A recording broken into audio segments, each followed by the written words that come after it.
పరమ నీచమైనటువంటి పనులు ఉన్నాయి. వీటన్నిటినీ కూడా జాగ్రత్తగా పరిశీలన చేసి ఆయా మతాల వాళ్లతో కూర్చోబెట్టి వాళ్ళ సిద్ధాంతం ఏమిటో చెప్పమని, ఆ సిద్ధాంతాలన్నింటినీ కూడా ఇందులో లోపం ఇది ఉంది, అవునా కాదా అని వాళ్ళ చేత ఒప్పించి ఆ మతాలన్నింటినీ కూడా ఒక్కటిగా చేశారు.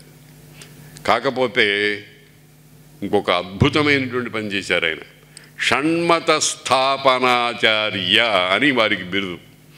6 మతాలని వేద ప్రామాణ్యాన్ని అంగీకరించేటువంటి 6 మతాలని మీరంతా అభివృద్ధి పొంది వాటి ద్వారా మీరు ఉత్తమగతులకు పోండి అని వాటిని అన్నింటినీ చెప్పారు. శైవము, వైష్ణవము, శాక్తము, గాణాపతము, కౌమారము, సౌరము అనేవి. శైవం అంటే శివుడే ప్రధాన దైవము, మేము శివుడిని తప్ప ఇంకొకడిని మాట్లాడము. వీరశైవం అని ఉంది. ఒకప్పుడు వీరశైవము, వీరవైష్ణవము అనేవి అవి ఆ లక్షణాలు ఇప్పటికి కూడా ఉన్నాయనుకోండి. కానీ వీరశైవము, వీరవైష్ణవము మొదలైనటువంటివి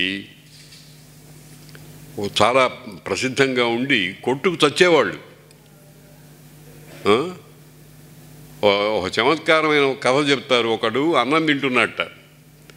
అన్నం తింటుంటే పలుకురాయి ఒకటి పళ్ళ కిందకు వచ్చి పన్ను ఊడిపోయే అంత నొప్పి పుట్టి వాడు మామూలుగా విలవెల్లాడాలి. కానీ వాడికి సంతోషం కలిగిందిట, ఒక లింగాన్నన్నా చంపాను నేను అని. అంత మూఢత్వం. వైష్ణవ భక్తుడు ఏమంటాడంటే, నువ్వు అడవిలో వెళ్ళేటప్పుడు వెనక నుంచి ఒక పులి తరుముకుంటూ వస్తుందనుకో, ఎదురుగుండా శివాలయం ఉంటే శివాలయంలోకి పోవద్దు, పోతే పులి నోట్లో కన్నా పో అని వాళ్ళు అంటారు. ఇవన్నీ మహామూర్ఖాగ్రేసర చక్రవర్తులు లాంటివి. శైవము, శివుడే ప్రధాన దైవము అనుకునేటువంటి వాళ్ళు శైవులు. విష్ణువు, తర్వాత శాక్తము. శాక్తం అంటే శక్తి, అమ్మవారు. మామూలుగా సృష్టిలో శక్తి, శక్తము అని 2 ఉన్నాయి. శక్తి అంటే పవర్, మ్యాటర్, ఎనర్జీ అని ఇంగ్లీష్లో అంటున్నాను చూడండి. ఆ రకంగా మ్యాటర్ అనేది పురుషతత్వం అని, ఎనర్జీ అనేది స్త్రీతత్వం అని చెప్తారు. ఆ స్త్రీతత్వము, ఎనర్జీ అనేటువంటిది 3 రకాలుగా ఉంటుందని చెప్పారు. ఇచ్ఛాశక్తి, జ్ఞానశక్తి, క్రియాశక్తి అని. మొట్టమొదటి సంకల్పం వస్తుంది. ఆ సంకల్పం వచ్చిన తర్వాత దాన్ని ఆచరణలో ఎట్టా పెట్టారో దానికి సంబంధించినటువంటి ప్లాన్ మొదలైన జ్ఞానశక్తి. దాన్ని అంతటినీ కూడా తయారు చేయటం క్రియాశక్తి. ఈ ఇచ్ఛాశక్తి, జ్ఞానశక్తి, క్రియాశక్తులే లక్ష్మీ, పార్వతి, సరస్వతి అనే పేర్లతో మనకు ఆరాధ్య దైవాలుగా పెట్టారు. అటువంటి శక్తి స్వరూపాన్ని ప్రధానంగా భావించేటువంటి ఒక వర్గం వాళ్ళు ఉన్నారు. వాళ్ళని అవి కూడా మీరు భజించుకోండి అని శాక్తేయము అనే దాన్ని చెప్పారు. ఆ శాక్తేయములో ప్రధానంగా దానికి సంబంధించినటువంటి స్తోత్రాలు కూడా రాశారు. శివానందలహరి, సౌందర్యలహరి అని. శివానందలహరి అని ఒక 100 శ్లోకాలు, చాలా అద్భుతమైనటువంటి మంత్రాలు లాంటి శ్లోకాలు. శివశక్త్యా యుక్తో శివానందలహరి ఒక 100 శ్లోకాలు ఉన్నాయి. అలాగే అమ్మవారికి సంబంధించి సౌందర్యలహరి. అమ్మవారు సుందరి. సుందరి అని అంటే సృష్టిలో ఉండేటువంటి పరమ సౌందర్యం. ఆ పరమ సౌందర్యం శరీరానికి సంబంధించింది కాదు. శరీరానికి సంబంధించిన సౌందర్యం అనేది ఒకప్పుడు ఉంటుంది, ఇంకొప్పుడు పోతుంది. చెప్పలేం. ఇవాళ ఉన్న స్వరూపం అట్టాగే ఉంటుందని చెప్పలేం. ఇవాళ ఇందాక పొద్దున గుంటూరులో మాకు అబ్బాయి వరస ఒకడిని చూసి రావడానికి వెళ్ళాం. చాలా చక్కగా ఉండేవాడు.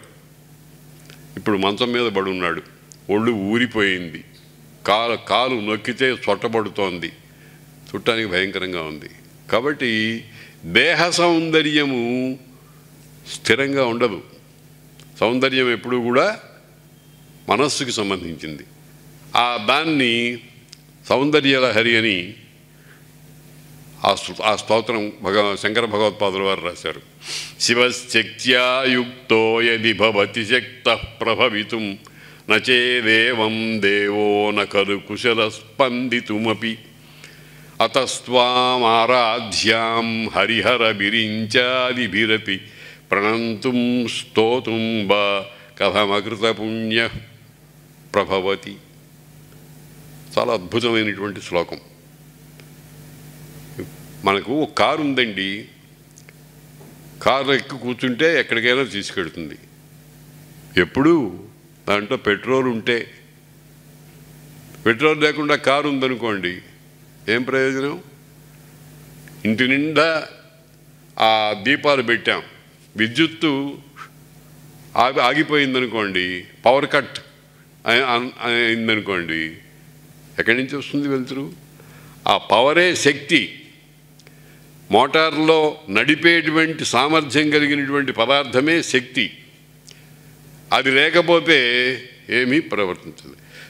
శివుడు శక్త్యాయుక్తో యది భవతి శక్తః ప్రభవితుం నచేదేవం దేవో న ఖలు కుశల స్పందితుమపి ప్రణంతుం స్తోతుం వా కథమకృత పుణ్య ప్రభవతి అతస్త్వామారాధ్యాం హరిహర విరించాదిభిరపి. ఆమెను, ఆ తల్లిని హరి, హరుడు, బ్రహ్మ వాళ్ళు కూడా పూజిస్తూ ఉంటారట. మనకి వాళ్ళు దేవుడు, వాళ్ళకి ఆమె దైవం. హరిహర విరించాదిభిరపి ప్రణంతుం స్తోతుం వా కథమకృత పుణ్య ప్రభవతి. నమస్కారం చేయాలన్నా ఆ అమ్మ అనుగ్రహం కలగాలట. అమ్మ అనుగ్రహం లేకపోతే నమస్కారం కూడా చేయలేం. వాక్కు ప్రసరించదు, స్తోత్రం.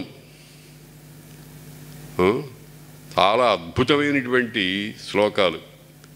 అందులో ఒక శ్లోకము చెప్పకుండా ఉండలేం. భవాని త్వం దాసే మయి వితర దృష్టిం సకరుణాం.